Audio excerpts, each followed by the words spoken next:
কিছু লোক নিজের পাবলিসিটির জন্য অনেক কথা বলে। আমি দুইটা লোককে এখানে বিতর্কের মধ্যে আনতেছি, একটা হল বঙ্গবন্ধু শেখ মুজিবুর রহমান, আর একটা লোক শহীদ প্রেসিডেন্ট। দুইটা লোকেরই দুইটা দিক দিয়ে অবদান।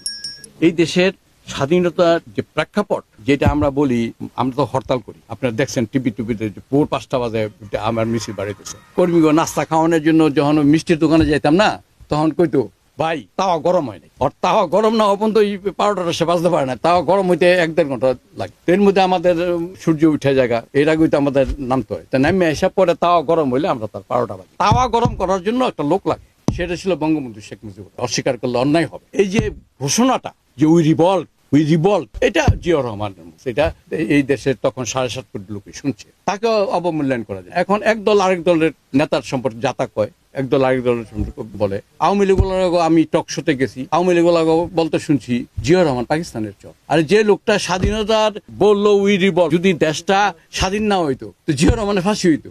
যারা বলে শেখ মুজিব পাকিস্তানে ছিল, সে তো পাকিস্তানে কি শ্বশুর বাড়িতে বেড়াতে জানে, সে তো কিছু আন্ডার এরেস্ট, তাকে তো গ্রেপ্তার করে নিচ্ছে। গ্রেপ্তার করে নিয়ে যদি তারা শ্রীলঙ্কা লয়ে যেত তো কি করতো না। এই যে ট্রাম্প বোম্বাইরা এক প্রেসিডেন্টের বউয়ের সুন্দর নিয়ে গেল, সে তো তার ইচ্ছায় যায় না। দুইটা লোককেই বিতর্কের মধ্যে আনাটা উচিত না।